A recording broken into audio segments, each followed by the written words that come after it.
What's going on, people? Welcome to United View. Good morning. Welcome to your transfer view. Smash a like on the video. Subscribe to the channel if you are new. Big up if you're on your way to work. If you're chilling. If you're just needing that therapy. If you're still actually big up if you're still just watching replays from the Liverpool game, just watching the goals back and just taking it in. Some people are still doing that. I haven't been doing that at all. But if anyone else has, big up to you. Oh. Liar. Liar. Look at it. He said it out loud and they went, I haven't been doing that because I wouldn't do that. Freudian slip.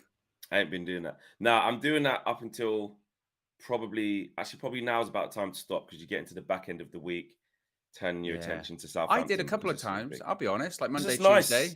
Nice. I went back. Just watch it back, hear the roar. Nice. doing the match view, we don't have any sound when we do it. So I want every time after a game, I go back and watch the highlights just to hear what happened, because sometimes you don't hear what happened.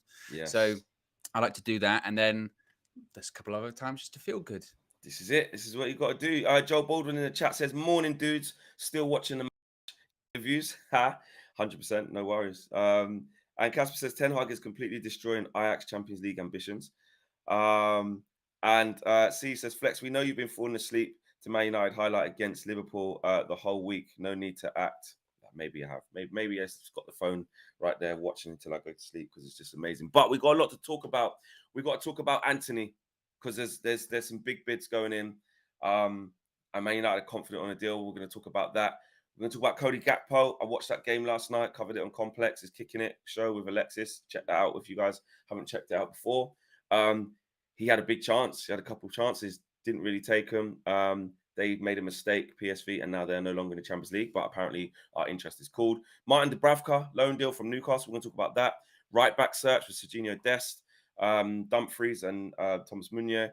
And also, within the last sort of 20 minutes, 15 minutes or so, Fabrizio Romano talking about Kevin Trapp rejecting the chance to join Manchester United. But let's get straight into this Antony thing, because we were told for a long time, Owen, that we weren't going to be able to sign this player. We've been priced out.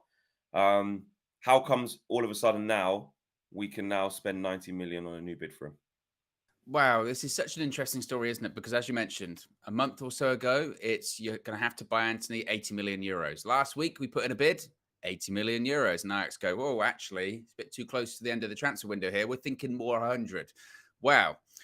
Mike Verwij, of course, writer for The Telegraph out in Holland, reported last night that Manchester United have placed an offer above 90 million euros for Antony. The player wants to make the move within the next 48 hours and has asked the club to cooperate on the deal.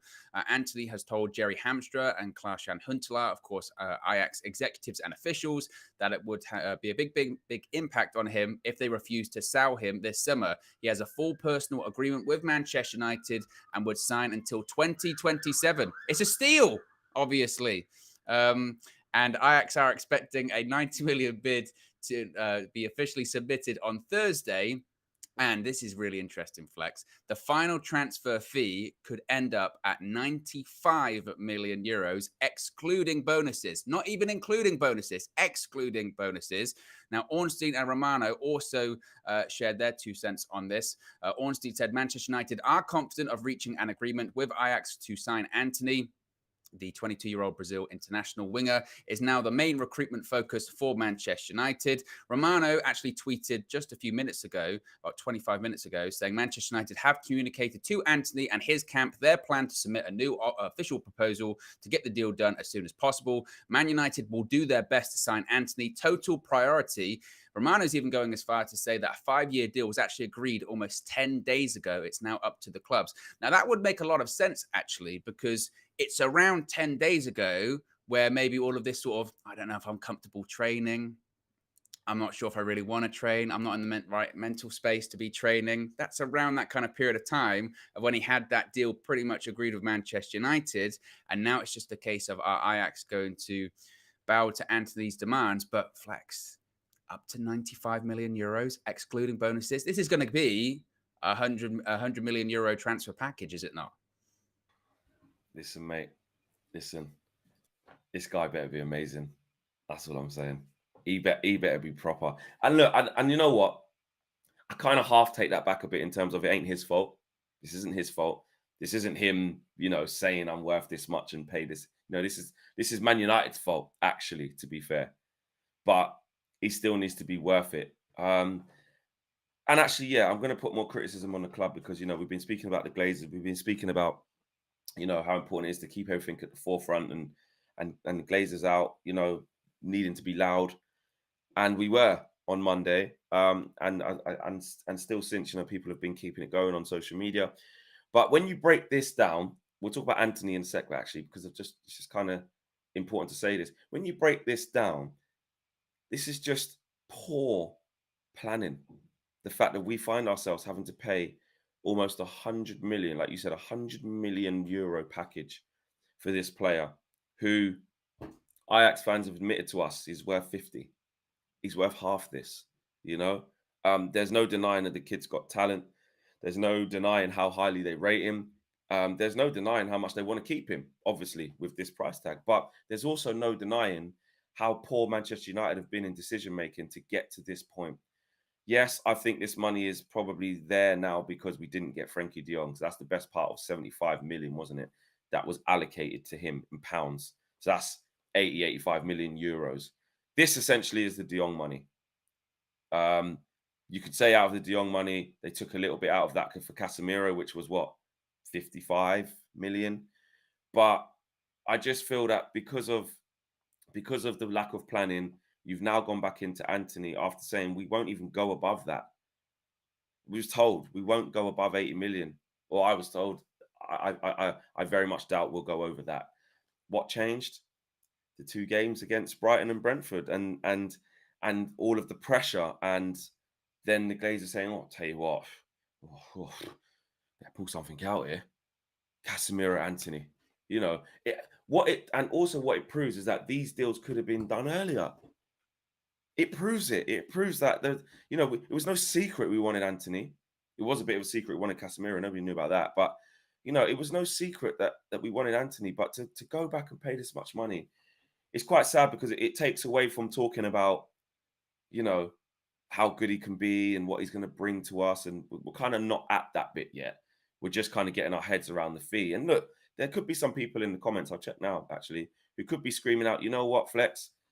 It's not our money. It's about time." You get that a lot, don't you? You get that a lot. When you talk just about money, pay it. people go, it's not your money. Who cares? Blah, blah, blah. The reason I care when we start talking about money is because it then can affect next year, or it can affect January, or it can affect future spends in transfer window, because it can be used as an excuse. It can be used as, we spent 90 million euros on Antony. The budget isn't there in January, or the budget isn't there for a certain deal next time. We were really hurt by this Antony signing. It can be used as an excuse. And make no mistake, this club, this ownership will use it as an excuse. They've done it in the past. Exactly. And then it becomes, what do you want? What do you want? We've spent the money. We've invested in the squad. We've given Erik ten Hag. Let's break it down to what it's looking like is going to be a probable transfer window. Yeah. In terms of spend, Eriksen free. Malacia, 15 mil. Yeah. Martinez, 55, 56. So that's already That's already 70. 70. Casemiro was again, 55, 60 million in all together. So that's probably 130 you're looking at there. And then if they go and get 90 on him, let's just round it off to 100. Let's just say 100. You're looking at over. It's like 220. 220. See, look what, and then a backup keeper for cheap, 10 million, might be 240-ish. Might be a right back. 250. So then, like we've been told, judge us by the end of the window. They go, look, 250 mil there, mate. Can't say fairer than that. We'll go again in January, maybe. But the opposite, and then the pushback to that is, you go, it's 250, but in reality, it should be like 150. Like it should be 150. But the reason, because this is the situation we're in, the reason we're paying this amount of money is because Ajax don't want to sell, because there's like 7 days left of the transfer window, and they're thinking like, well, we never really budgeted to lose Antony. They can get in Hakim Ziyech for like 8 million euros and be like, what's a profit they're making? And it's more fall on us. And again, I don't want to write off like Antony's a bad player, because he's not. No, it's not about that right now. We have seen in the past, and I am not saying that Antony is Harry Maguire, but my point is, we have seen what happens when they come in for large transfer fees and they don't live up to this unreachable potential. A lot of pressure on him now. You know, It could have been avoided. I don't want to write him off, but I don't know if he's ever going to justify that transfer fee. I Yeah, really don't. that's a hard and that's a hard one because, like you said, we haven't got to the bit of discussing like the player. We're discussing the kind of the Glazonomics around it, right? And it's true, like because to be £100 million player to come good of that, you've got to be outstanding. You know, we're looking at Jack Grealish going into one of the best sides in Europe for 100 million, and it's like, mate, but they can average, get mate, away with it. They can get away with it because they still win in the well-oiled league. machine. So they go, is he worth 100 million? They go, no, but you know, they still want stuff. But at Man who United, really cares? he's At got Man to United, elevate us to a whole new level for that price. Imagine we finish 6th. They'll go, you spent nearly 100 million on a player. What did that do for you? Yeah, you know, that's what they'll say. And it's partially true. And again, that's I want to stress this. That is not Antony's fault at all. No. He does not determine how much Manchester United have to pay. That's why I feel sorry for him here. That's Manchester United's. That's Manchester United's blunder. You know, and he's going to have to deal with that pressure. My hope is that, you know, he comes in and he's good enough to the point where people go, yeah, he's not worth 100 million, but he's a good player. He's a good player, and he helps us out. That's my hope. But yeah, it's a lot of money. It's a lot of money, and my concern is how it affects future windows. Let's just hope when it comes to future windows, the Glazers aren't the owners anymore, so they can't even use that against us. Exactly. You know, the only kind of not salvageable thing, because you don't want to give them an excuse to salvage it, but if we went and got De Jong on top of this out of the blue, obviously it's not going to happen. I'm just saying, like, imagine we did. Then you had De Jong, Casemiro, Antony, Eriksen, Martinez, you know.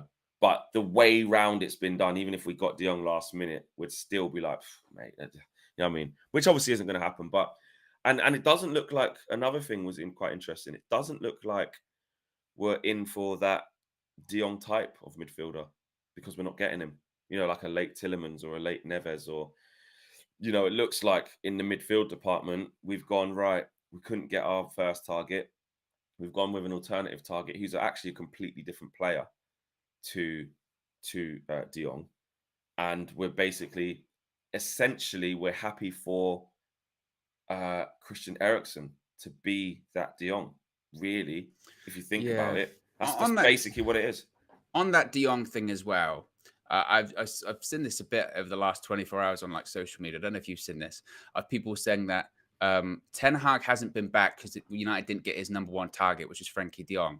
I don't know if that's particularly fair, I must be said, because I do legitimately think Manchester United did everything they could to get Frenkie De Jong this summer.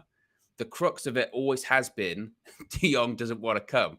The big sticking point of it has to be, why did Manchester United spend 3 months pursuing a player that in reality, now we know in hindsight, never wanted to come in the first place? That should be the crux of it. That's because of Ten Hag. That's probably because of Ten Hag, though. I don't see that as a failing of Manchester United not backing Ten Hag by getting him his top target. I see that as a failing of Manchester United going, why did you not decide enough was enough earlier on?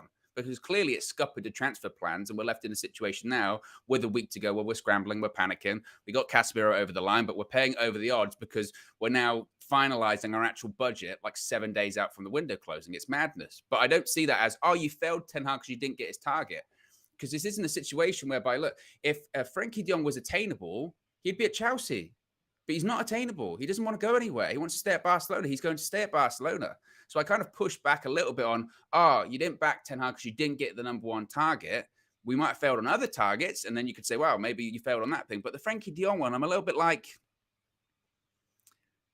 clearly he wasn't attainable. The failing is United should have clearly just cut that one off earlier. But they got involved in it. They got involved in that circus. But I don't see it as, you failed. Like, because when people go, why did they never pay the 70 million deferred wages? They did. They wanted to pay the 70 million deferred wages. So did Chelsea. He doesn't want to go. He doesn't want to. He doesn't want to leave Barcelona. That's the crux of it. I feel like people overlook that. Yeah, completely spot on. No one was mad at being linked to Frenkie De Jong. Like, he's not a good player. Like, why are we trying to get him? It wasn't that. It's like you said, he didn't pull the plug earlier. But also, if you look at the signings we have made, you know, Ten Hag could have been back further in terms of having his players in position for the season. Agreed. That's the biggest sticking point. He wanted Malacia. We weren't looking at Tyrell Malacia before we came. He wanted Antony. we wanted Pau Torres. So we backed him and got his guy. He's wanted Antony the whole time. Antony the whole time. And now we're about to pay a lot of money because of bad planning. But again, it's his target. Christian Eriksen, I mean, even we probably would have been smart enough to try and get that on a free, even if Ten Hag wasn't here. But very much a Ten Hag player, suits his style. So the people that we have got in and are probably about to get with Antony and Cody Gakpo being linked to him again, they're all heavily influenced by Ten Hag because all of a sudden we're getting these types of players. So he's been backed in terms of going after targets that he wants. He just hasn't been backed in terms of the efficiency and swiftness of getting the deals done. So that the team, like before we went on tour, we should have had more players. We went on tour without Martinez, without Eriksen. We only went on tour with Malacia. That straight away was a travesty. We come back, all right, while we was on tour, those guys got announced and then they were able to join on in Oslo. But it remains to be seen that organization of needing to do deals quickly. A lot of pundits spoke about it as well. Man United were the worst team last year out of the top 6 and had the most to do, but we did the least in the longest amount of time. Do you know what I mean? 100%. So that's where the criticism comes in.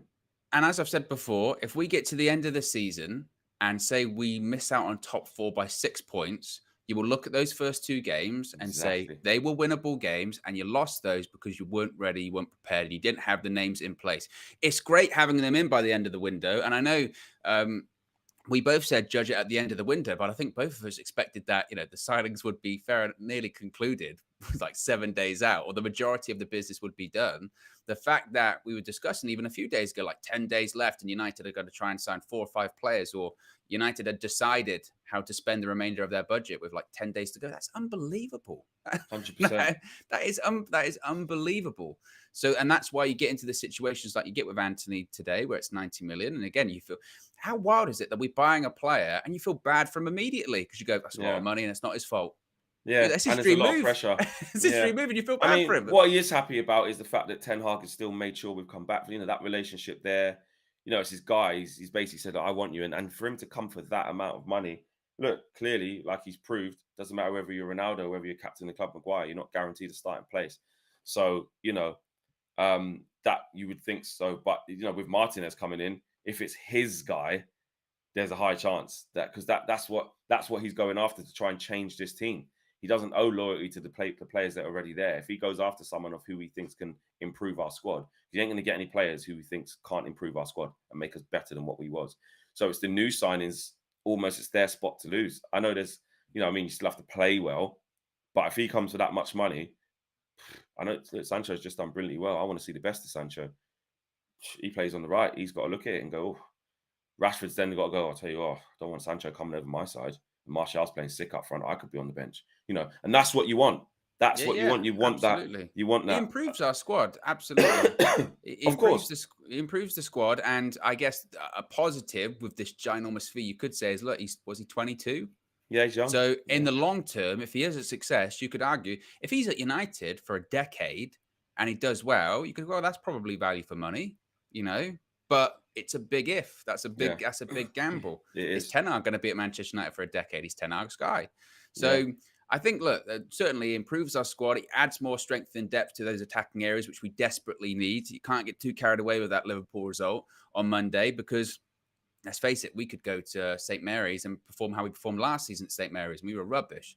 So we need those options. And as we spoke about after Monday, when you have a game like we did against Liverpool, when it gets to 65 minutes, you want to bring on someone that you don't go, I don't know if that's going to help us out. You want to bring on someone who goes, oh, how are they going to deal with him? What's that going to do? You need people to change the game. Yeah. So I do think it's a good signing. The fee is what it is. I guess we can't do anything about it. And clearly it looks like United are going to get their guy. But we're still short. And that's what's crazy is you can spend £100 million on a player, 100 million euros on a player or whatever, but you still go, we still need more. Yeah, exactly. We still need more. Squad needs major surgery. I might need your hand here to get the super chats out because I've only got 2 that have loaded in my order. I don't know if you've got all of them there. I believe I do. Okay, yeah. If we could just run through the super chats, and then we can get on to the next topic. Yes. Bice says, "Man, I miss KG." Well, Same. KG is back in the country. I had 2 missed calls from him yesterday. So did I. I kept, we yeah.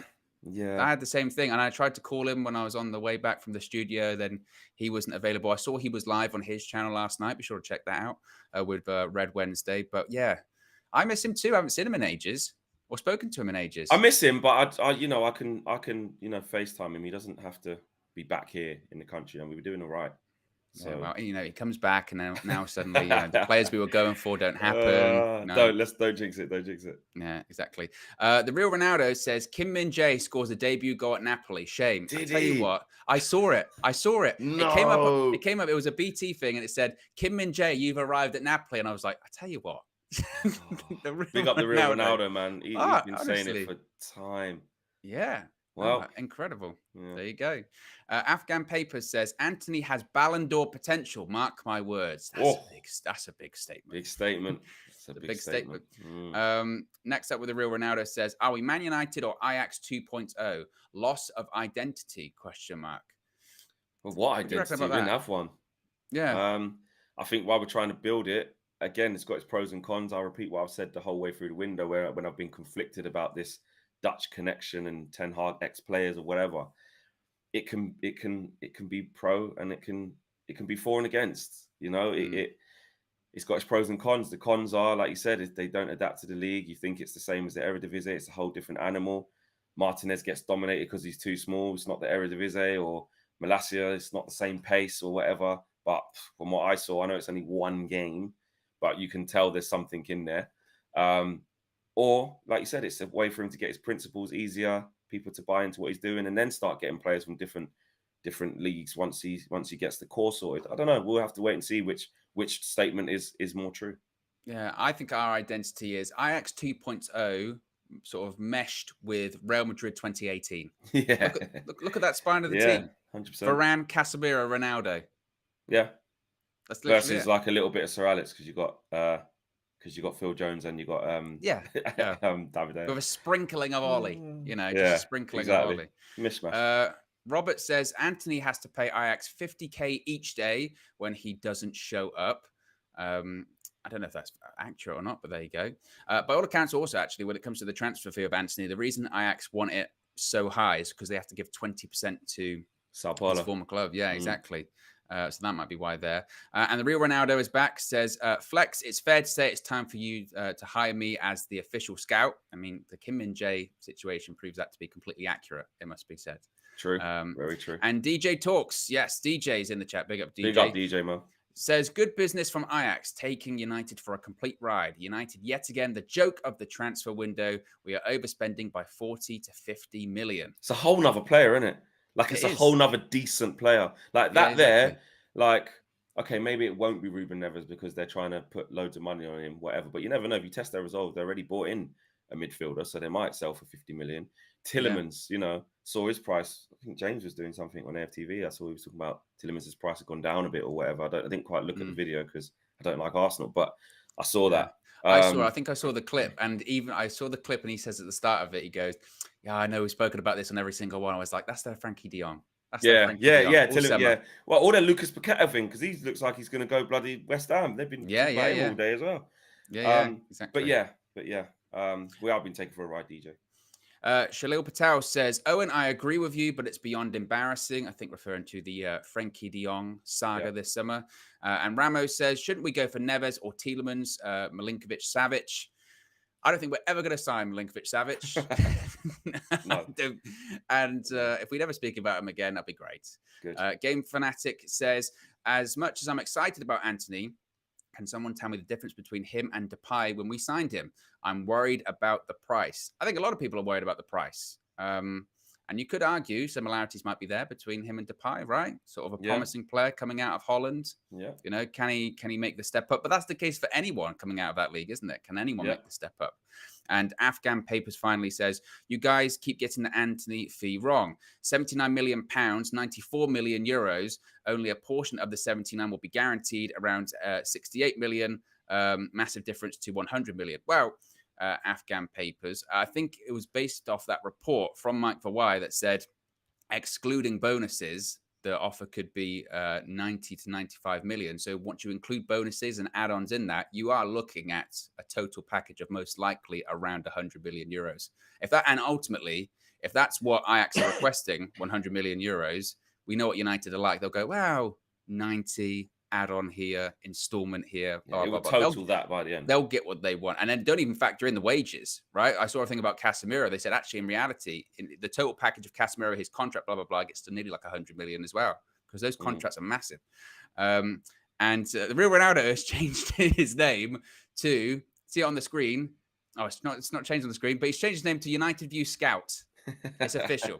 He said it's official. There you go. Done deal, yeah. United View Scouts. Exactly. We've got two now. We've got the Scouts and the United View Scout. So there you go. That's all of the super chats there. Next topic, Flex. Shall we move on? Let's go and talk about Cody Gakpo. You were on a bit of a scouting mission yourself last night, watching him play against Rangers as PSV got knocked out of the Champions League.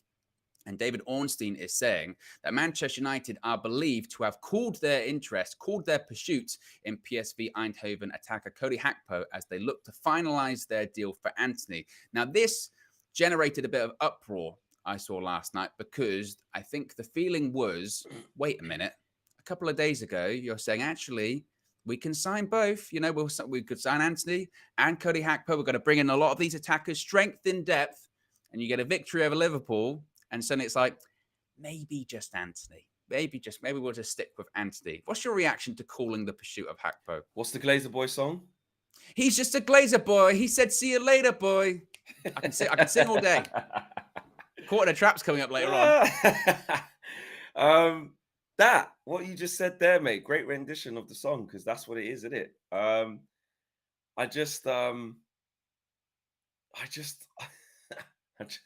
It's staggering, isn't it? How things change, because essentially you could argue that he might be cheaper now. Gakpo, easier to get. Just gone out of the Champions League. Not definitely, but you know, they're not in the Champions League. They know where they stand now. They've got that out of the way. This is where, if you've got real intentions of getting him and you really wanted him, you swoop in, you get him done, because you know there was loads of reports saying that, you know, personal terms won't be a problem. You know, it's fine. He's interested. He wants to come. But he's, you know, Ruud van Nistelrooy was saying in the press conferences that, you know, it's always been a lot of speculation about him. He's training well. He's da-da-da-da-da. But he didn't rule it out. The interest was there. And I know the interest was there. We've been told the interest was there. But it is very, very interesting to see. Obviously, I don't wish we would have lost against Liverpool. I never wish that. But it would be interesting to see if we lost 2-0 to Liverpool, or just lost the game against Liverpool. That was 3 games, 3 losses. To see if this interest would have cooled, you know, because now it seems like you said, there was enough money to get both, even with, and that isn't with Antony just all of a sudden becoming 90 million euros or 100 million euros. They've known that even whilst being interested in Gakpo, and stuff was out there from legitimate sources saying it's not one or the other. They're looking to really get both. Yeah. All of a sudden, I remember Damash saying it on Sky. Yeah, Damash exactly. was like, you know, it could be both. And I remember Ajax saying it, and it really resonated with me, because he said it, and then like a day later, the reports came out when he said, wait a minute, you were going to bid 135 million euros for João Felix. If you put the Antony bid and you put the Gakpo bid together, it's around 130 million euros. That's basically what it is. So why can't you get both? And we were sort of like, why can't we get both? And then it came out the next day going, you know, they can be mutually exclusive. You know, they're different deals. And it just feels like, I don't know, now the excuse is, actually, maybe we're not that bad. Maybe we don't need Cody Gakpo. No, we need players. We still do need players. And my hope is, and maybe this is pure hopium, it's early, but maybe it's just a case of them saying, Antony, we can do that now. We still think we can do Cody Gakpo fairly quickly, right? You know, it's a smaller deal. He wants to move. It's a lesser fee. We can get that done quickly. That's my hope. Maybe it's delusion, possibly a bit of both. But that would be really frustrating to me. After one result, we go, nah, we don't need him. Yes, we do. We still do need him. What will be interesting is that when we play Southampton at the weekend, if we say we lose or we draw, suddenly are we going to get 5 players again? Because I'm not putting up with that for the next however many days. You know what I mean? The constant up and down of good result, bad result. And every time we get a bad result, oh, don't worry, we're going to sign 5 players. And if we get a good result, no, we don't need one more. You know, it changes. That's unbelievable. Yeah. It just keeps changing. That's what I mean. It's like we just can't agree on, like, we're going to do this, so let's go and do it. It just never seems to work like that with Man United. Yes, because there's leaks and there's there's lies in the media, and there's rumors sometimes that the club can't control. So sometimes we think we're in for a player that we're not actually in for. It's agents driving speculation and interest and that. But the stuff that we do know that is fact is just still hasn't added up in the way in the order that we think it should have gone. That's the thing. I mean, I've just seen a super chat there again speaking about the order of what things should have gone. Marcel's Porras says KG asked for 7 signings this summer, and you all laughed at him. Well, you're not laughing now because it seems like everyone wants 7 signings. Hashtag Glazers out. And it's like, again, the order round that happened. So yeah, KG did say that. I think KG started at 10 in that show. I remember that. He started at 10, and then I think he came down to around 6 or 7. Down. He negotiated down to 6 or 7. And at that time, I did say there's no chance we're gonna do that. And look, we might do that now. We might, but the order of the way round it went, and we're getting to the last few days of it, and we're scrimping and scramping, and now we're about to pay inflated prices for players, and trying to get players over the line late. Just a complete lack of planning. So yeah, hopefully we do sign 7 players, and KG is right. I want him to be right. Because how much would that be? Ericsson, Malacia, Martinez, Antony, Dubravka, let's just say. That's 5. Maybe a right back, that would be 6. Am I missing anyone else? That's about there. And Casemiro, so that would be 7. If we get the right back and the keeper with Antony, which Antony looks like it's going to happen. Dubravka says that we'll talk about that in a bit, but that could actually be the 7. Yeah, it could, and it's still just like it's crazy that you can get 7 signings and we're still massively short. Yeah, because if you said to be fair, not to be fair to the club, forget that line. When I say that, I mean that between me and Owen. I don't mean be fair to the club.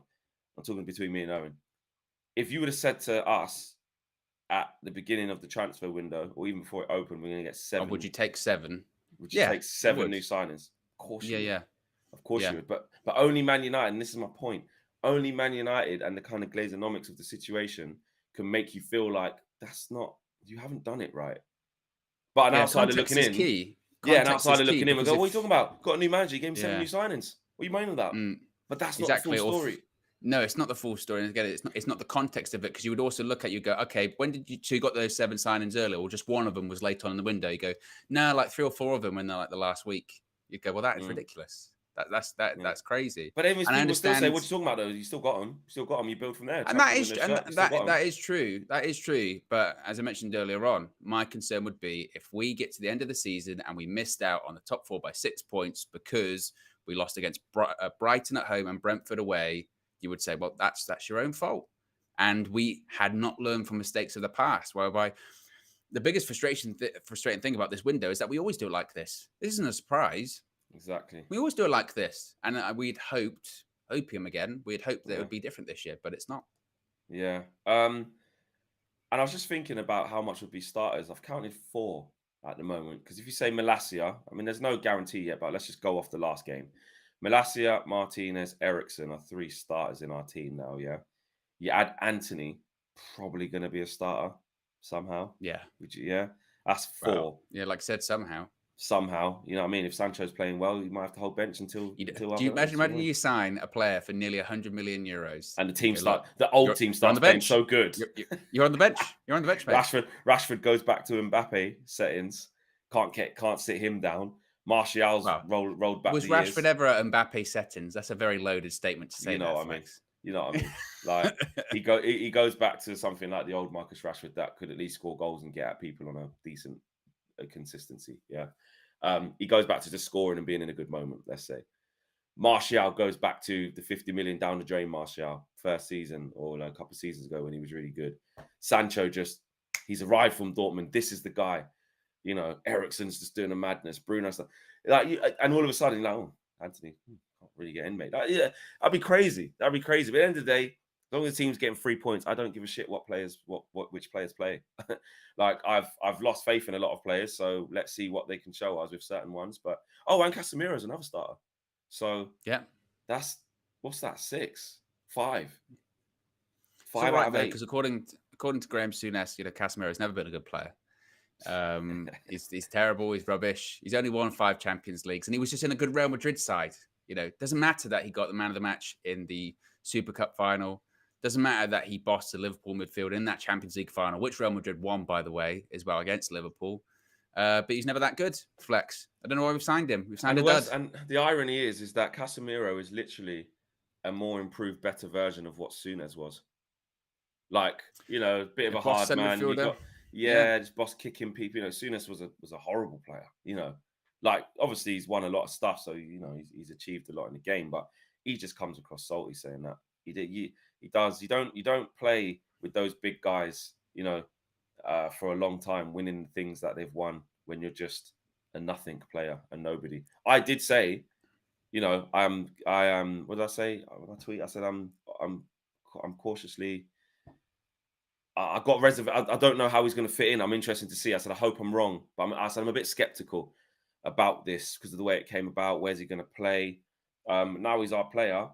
I said I really hope I'm wrong, and I really hope I said, I can't believe I was skeptical about this guy. He is unbelievable in Big our managers squad, love him. Zidane, when he was the coach of Real Madrid, loved Casemiro. Absolutely loved him. You could argue played a different style of football, almost a defensive style of football, pragmatic style of football. But for Graham Souness to say like he's never been a good player, just to write off his career, Flex, just write off his career. He's rubbish. He's terrible. When it's and this is the frustrating thing with stuff like that, is for a fact, and it's not like a United versus Liverpool thing, but if he signed for Liverpool, it'd be like, I tell you what a shrewd bit of business. Incredible. He's a winner. He's a winner, Flex. He's a fighter. That's what you need. You need characters. How many times have I seen him on Sky Sports going, you need senior pros. Exactly. You need senior pros. And you bring one in and he says, not that good. Not good enough. What's he done in the game? Yeah, but that's what I mean. People like that are just looking for, you know what I mean? A new scapegoat. You may as well call Casemiro Pogmiro. That's, he's just replaced him with him. He just wants someone else to shit on Man United with because he's just been bitter. It doesn't make because if it was, like I said, if it was like a constructive bit of criticism, like a fair bit of punditry, I mean, we're not just raining on him because he's Liverpool and we don't like Liverpool. He's just talking shit. Yeah, if he just said, if he literally just went, look, he's 30, it's a big contract, 5 years. What's his motivations for coming to Manchester United? They're the same reservations all of us have. You would go, well, that's fair enough. But like I said, just to write off an incredibly illustrious career. I mean, he's up there with only a certain amount of individual players have won is at 5 Champions Leagues or something. All of them are in that Real Madrid squad. But, just no, lucky. Yeah. That's a lot of luck. Do the lottery, mate. Exactly. Unbelievable. It's pretty stupid, man. Pretty stupid. Couple of super chats here. You got to there. So CMDR is the latest member of United View Members Club. Big up to anyone else who wants to join as well. Marcel's Porridge says, we've read that one already. And Truth Engraved has been a member for 3 months as well. So big up to you. Got your blue emoji. Says, guys, Football Content Awards, vote for you guys. Also, where is Owen emoji? It is needed. So on the first bit, remember, you can nominate us for an award in the Football Content Awards nominations categories. There's quite a few there. They're all in the link in the video description below, so feel free to do any of those if you'd like to nominate us for an award. And the second bit is, Josh, we need to get an Owen emoji. Maybe a picture of Owen with them glasses could be the emoji. How good would that be? Don't know if you can create that, Josh. Create a little Owen head. Yeah, let's do that. A little Owen head with the glasses, the Elvis glasses. So the next topic is going to be goalkeepers. So just be ready. 4M in Newcastle, member for 2 months. Big up to 4M in Newcastle. Morning, lads. Irrelevant, but why don't you get Don Ricky on the channel? Don Ricky is more than welcome to come on the channel if he ever wanted to. So yeah, that's up to Rick. Big up Rick. United View Scout says you have to admit Glazers are throwing down cash still. They must be shaken by the backlash. Well, that's what always happens. I mean, protests happen. All of a sudden, we start putting that money out of our asses. Bad and results. It's not their cash. Exactly. There you go.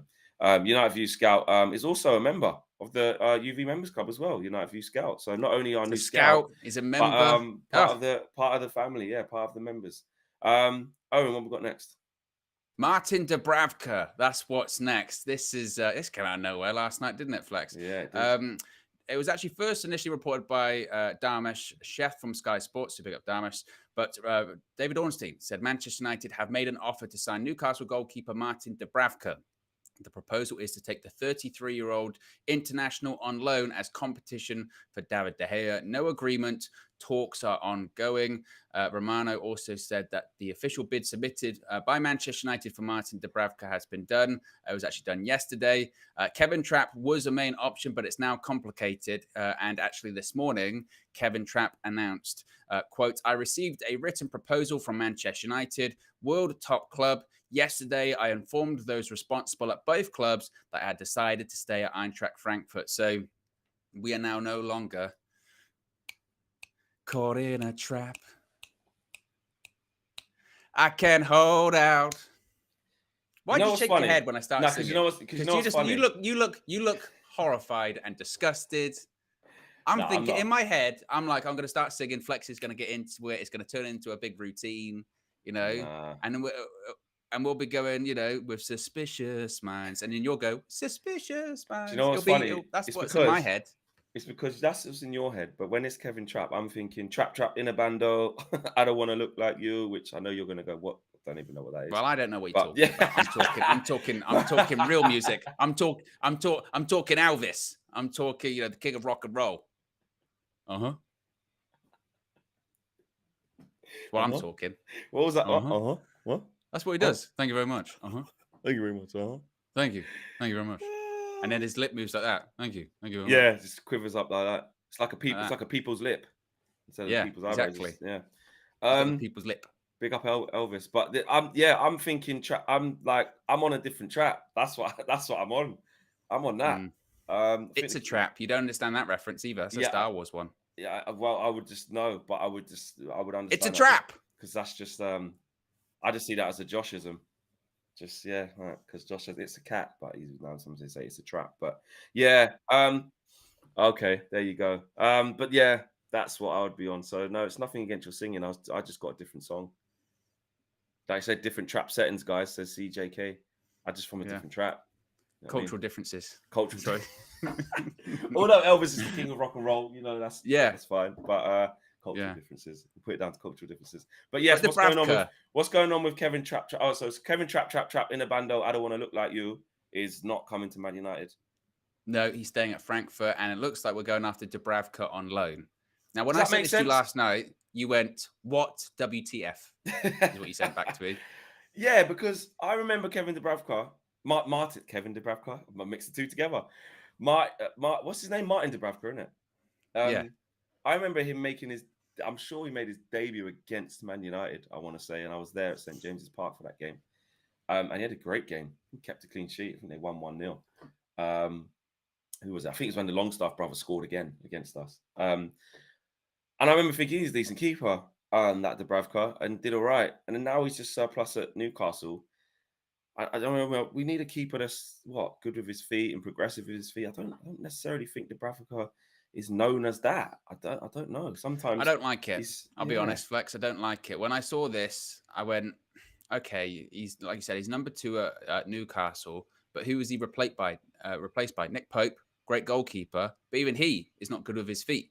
I was hoping, and this is why I liked the idea of Kevin Trapp coming in, as I thought, well, I understand that the number 2 is going to be the number 2 initially to David De Gea, but the idea of someone that comes in that might be proficient with their feet could actually rival De Gea because you could say, well, this keeper can do what Ten Hag wants him to do.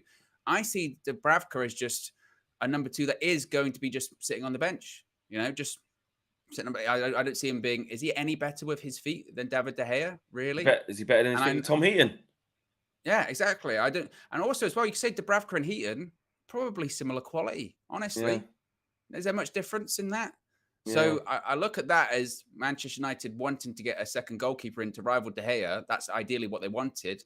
And as is a lot of the case with the United's transfer window, the time is ticking and they went, oh, we've got to get someone, Dubravka, on loan. And it's not the first time we've gone in for Dubravka. Haven't we gone in for him before to be a number 2? And he said no. Yeah. So I'm not. To me, it screams United just going, okay, let's park this goalkeeper issue to next year, clearly, or January, or try and get a goalkeeper then because we can't, and I'll hold my hands up. I said it before, I didn't think that the David De Gea conversation should be held this year, but I was wrong. I think he can get us through the year, but clearly it's a problem. And again, you have to differentiate it. Just because David De Gea isn't good with his distribution doesn't mean he's a bad goalkeeper. But clearly, he's not the right goalkeeper for Erik Ten Hag's system. in my opinion. Yeah, I just don't see it being any different to what we've got. We clearly are looking for a keeper, and I'm pretty sure Fabrizio was saying the other day that 100% Man United will sign a keeper. And we have gone around the house. It's kind of been linked to, was linked to what Melier at Leeds, was linked to Begovic, we've linked to Backman at Watford. He stayed.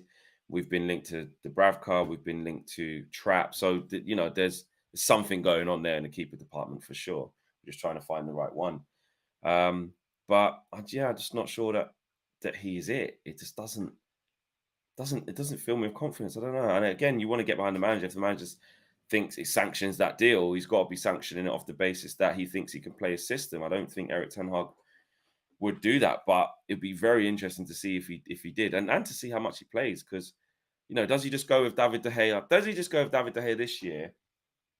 Well, he is going to go with David De Gea this year as the number one. We know that, and just do what we did against Liverpool, which is forget that playing out from the back thing under De Gea. Let's just hook it long, play off second balls. Or was that because confidence is low after that Everton game? Let's leave that for the next few weeks, few months. Let's just get a bit of consistency first. Let's get back to some basics, and then we can start introducing that to David De Gea. Or does he just forget about all of a sudden? I think he forgets about it.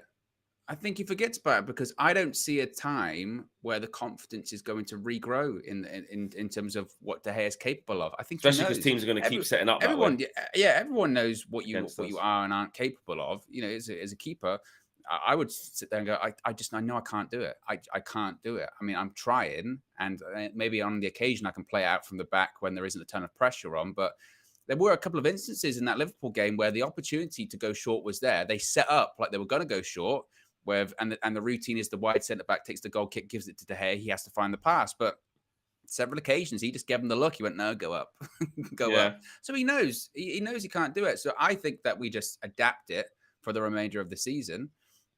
Which seems wild to say considering we're 3 games in, but that looks like what we're going to do unless we revisit the goalkeeping situation in January. But if you get a lone goalkeeper, a lone number 2 goalkeeper, that is literally just, okay, we're parking this issue until next season. That's basically it. They're moving on from that goalkeeping situation, in my opinion. And we did say, have a plan. What was the show was doing the other day? I was like, I don't mind what happens with De Gea. Just start planning for it now. Could you argue that this is... Let's not spend big and massive on a keeper now because we're going to let De Gea be the number 1 for this season. Maybe not even give him a new contract at the end of this season. Maybe see where we're at. He might get sold.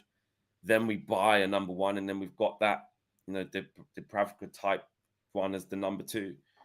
Is this a plan? It's just the frustrating thing Henderson's coming back. How many years now? Was this a 3rd year in a row we've deferred the goalkeeping conversation? We do it all the time. We need to have this goalkeeping conversation. And then we go, and then eventually it comes to the point of, we'll have it next year. They'll have it next year. And we don't even know. Is that because the manager's changed? Because I don't know, but it's more confused. The goalkeeping situation now is more confusing than it's ever been at United. You remember a couple of seasons ago, coming into the season where it was like, oh, Henderson and De Gea, what is going on with that? This is COVID season. What's going on with that? And coming into last season, what's going on with the goalkeeping situation? We're going to have the same conversation at the end of the season. What's going on with the goalkeeping situation? And granted, I was fine with it before because, as I said, I didn't think it was a priority, but clearly it is. And I don't know. I couldn't tell you who's going to be Manchester United's goalkeeper. Could you say he's going to be United's goalkeeper on the first day of next season? Oh, of course not. No, you can't. You have no idea. You couldn't say. No. I don't know if it's going to be De Gea. I don't know if it's going to be Henderson. 2 years left. You've got 2 years left. It's not the end of the season. I don't think it's the end of the season.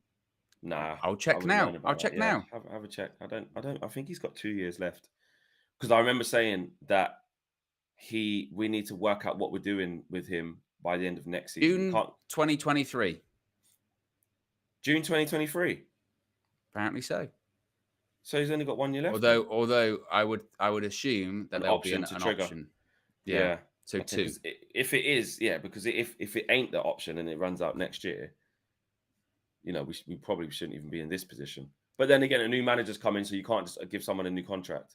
Do you know what I mean? That's where it's hard. The same way we're saying with the Rashford situation, he's going into that kind of territory, and it's like, well, don't just give him a new deal. Let's see what he does this year and see what happens.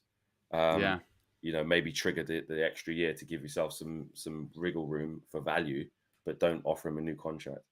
But yeah, we'll have to see on that. But the Dubravka thing seems a bit weird. Let's keep an eye on that, see how that develops. Smash a like on the video, peeps. Subscribe to the channel if you are new. Remember, we will have a tactical view coming out later on today. We've had so much to do. Apologies that it's coming late, but we've had so much on our plate to get it done. We still thought it doesn't matter how many days after the game, we've got to get it done. That's not a usual occurrence, but we have got that coming for you. We've got match previews coming up as well. So make sure you guys check that out. And obviously on Saturday, we'll have all of the match content for you guys as well. So make sure you guys check that out. And remember, you can vote for us in the Football Content Awards in various categories. The links are in the video description below for various different categories. If you would like to vote for us in any of them, please do, because it would be a fantastic achievement for the channel to get nominated, actually, just to get nominated in one of those things, which would be amazing. And if we can get to over 500 likes, that would be great. We're at just under 400 at the minute. So if you can hit a like on the video, that would be wicked. Game Fanatic says, Owen's dad needs to get a Glazer jersey to curse them. Owen, can you sort that out? No, I don't even think. I mean, he's a Joel guy, one but I don't, on the back. Yeah, I'm not sure. Avram two. I'm not sure even he would do that. He was trying to imply to me, he was like, Rashford scored, so because he's got Rashford on the back of his shirt. He went, see, he was like Rashford and Martinez. He's got them both. So he said, look, oh, has he? It was something. He was like, it's broken. The curse is broken. I was like, let's just settle. Let's settle down, okay. And Seb Watson says there would always be goalkeeper errors against full press. Yeah, that could happen. That's true. They would argue just the thing is with De Gea is that in every game so far, and including preseason, there's always a moment, isn't there? There's always been a moment where there's always one way he kicks it straight out, or it gets close. It gets close. It gets close, and you just don't feel very confident, and that kind of transpires. And he doesn't look confident. Yeah, exactly. Lastly, but not least, the right back search. What's going on there? Yes, we know that Manchester United have been looking for a right back, and we still don't really know about Aaron Wan-Bissaka's future, but it's being reported by Paul Hurst from The Times, as well as Konstantin Ekler, what a name that is, saying Serginho Dest was on Manchester United's shortlist for the right back slot, but he has told Barcelona he wants to stay. Denzel Dumfries is also being considered, as is Thomas Meunier. Erik ten Hag wants another right back to pressure Diogo Dalot. He is willing to sell Aaron Wan-Bissaka if a reasonable bid comes in. Do you think we'll sign a right back before the end of the transfer window? Maybe not Dest, but Dumfries, Meunier? I don't know about Meunier. I'm not sold on that one. I think he's 30. Injury record's not great. If I had to pick, I think Dumfries would be a good signing, actually. Dumfries, you could argue, with how aggressive he is and stuff like that. Could be an upgrade. It could be an upgrade on Dalot. And props to Dalot. That type of Liverpool performance is what we want from him. But the type that was on tour. But you look at the first two games, as was everybody. That dip just came, and the kind of old things came back in of the things that we've seen where we're not convinced. But yeah, that Dumfries is definitely someone who I think Dalot would have to look over his shoulder. And again, that Dutch link up, that Dutch connection. You can see Ten Hag maybe trying to get him in. He's almost like a version of Malacia, like really aggressive, less like, prowess on the ball and stuff like that. I'm not saying he's not good on the ball, but his main attribute is how aggressive he is. He's at it. And I want my fullbacks to be that, though. It was so refreshing seeing them like that. Dalot and Malacia just in on their opposite numbers. That's how you have to play against everyone. I don't even know if Moussa Djenepo is still at Southampton, but that's how Dalot needs to be against him. Redmond, if he gets on the half turn and was like, yes, Malacia, that you need to be like that, not just on Mo Salah, but on players like Nathan Redmond too. Do you know what I mean? Like, that's just how you have to be against every single winger that you play against. So they go, shit, I can't even turn. All I can do is take a touch and give this back where it just came from. If I turn, I'm getting clattered. All right, if 100%. I turn, I don't even fancy it one-on-one. That's how it needs to be. So Dumfries could definitely bring that. Yeah, my pick out of those, if they could happen, would be Dumfries. Of course, he is at Inter.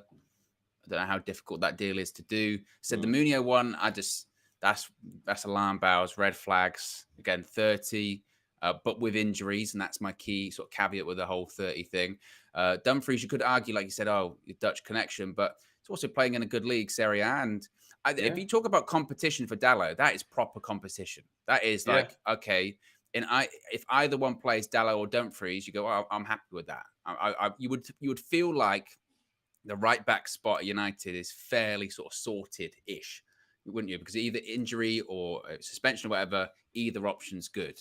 Because you could argue even on the left-hand side now, Malacia looks to be the sort of preference, well, should be the preference after his performance. It's now a case of getting Shaw to come in. But you need options in those positions.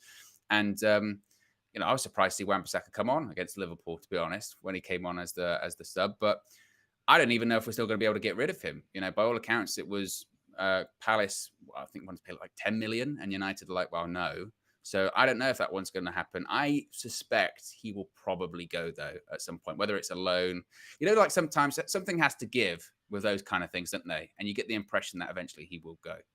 Yeah, I agree. But if Wan-Bissaka does go, we must get a right back. For everyone, we can say he's out of our plans. He doesn't fit Ten Hag's system. And even when he came on the other day, yes, his job was just to clear it, but a couple of times he was caught under the ball and a couple of rash swipes. Like he probably, to be fair to Aaron, he probably didn't even think he was going to come on in that game. And when you then have to get into it, it's very difficult to get the pace of the game. Literally, you just think, fuck it. Excuse my language. Just get it out. That was a pure slip. Slip. That's the real Fleck. He's lying every morning. His mouth's filthy. But yeah, like you do though. Like in football, everyone knows it. It's like F this. Get rid of this. I ain't trying to take no touches in this high pressure game with Liverpool on the ascendancy, trying to look for an equaliser in the last. I ain't having it on me and being in the back pages of coming on in the 6 Ten Hag Fleck. Yeah, let it slip Ten Hag style. Yeah, 100%. I can do that. Apologies for that, ladies and gentlemen. Apologies. That was so lost funny. in translation. Yeah. The best thing about that. All right, Owen Jones. The best thing about that is David Jones. He clocks it really late, so he says it. He goes, we play fucking good football, and then he goes, yeah. Sorry, did he? Sorry about that. Sorry. Because I thought it was lost in translation. I thought it was the accent. He went, yeah. Well, sorry. That was weird. And all the pundits are looking at each other going, did he just? Yeah. Because people forget, correct me if I'm wrong, but you're on Dutch TV. I think you can swear. I think it's quite loose with the language. I think so. It's going to have to get used to that. Oh, I hate that we're so censored. I mean, you get it in like American press conferences and American TV. The athletes just say what it is. The managers too. But I love it. You saw the reaction that it got online. Everyone went, yeah. Brilliant. Good. Oh, Gary Neville's I love that. 100%. Yeah, exactly. That's what you want. Our manager. Exactly. 100%. Don't listen to Simon Jordan saying that his suit's too big for him. You know what I mean? And I thought it'd be bigger. Idiot. Mate, I thought you wouldn't have a flipping shirt that the collars are massive, where you look like flipping Dracula. I thought you wouldn't have that. Do you know what I mean? Exactly. Simon Jordan, honestly. Right, we've come to the end of the show, but that's that on the right back search. I definitely agree. I would prefer Dumfries out of those, but we will see what goes on there. Let's get the last of the super chats out. St. Maximum Game Fanatics says St. Maximum destroyed Walker. Can Dalot cope? Not a lot of people can cope one-on-one with St. Maximum. I think that's quite an anomaly. I think the key there is to have people to help. It's as simple as that. Some players are just so good in one-on-one situations that it doesn't matter how good you are. If you leave them one-on-one, they can't. Exactly. You just need to help. You just need to double up and try and limit. And even then, really good players like that in one-on-one situations are going to get through a couple of times. They are. But it's about limiting that. Even players like Salah, managers. He locked him off for the whole game, but he still managed to score. That's just the nature of top players, isn't it? You just got to limit how much managers, they do it. Good players. They're not too overconfident enough to admit that players are good. That's why you have people man mark players. That's why you had like Mourinho have Herrera follow Hazard around the entire pitch. That's why you had Sir Alex do it all the time. Darren Fletcher, Jason Park, you're man marking this person. Why? Because they're good. Yeah. Don't be too proud. You can't afford to let them have too much impact on the game. Yeah. Exactly. So yeah, there you go. The real Ronaldo's got another one as well, which I can't see, so I'm going to go into the chat. It's on the screen, Fleck. It says, there you go. I'm on Owen's side. Fleck's be lacking some energy today. Wow. Okay, fair enough. That's fine. I'll have to bring the energy. Now, hold on a minute. They've changed their name back as well. What's going on, real Ronaldo? You weren't a scout for very long, were you? It still is. It still is. And also, he said it's in the chat here. It says, Flex, please ignore my super chat. So he's backtracked already. Oh, right. You brought the energy towards the end. You woke up. Okay. That's when you started swearing. He's like, oh, that's the flex I want to see. You went, yeah, energy. Energy, 100%. All right, guys. We'll be back with another video later on today. Tactical View will be coming out. Smash a like on the video, and remember, one last time, please vote for us if you'd like to see us nominated for an award in the Football Content Awards. The links are in the video description below for various categories. You can do that and get involved. We'll see you all again very, very soon. We're out of here. Peace.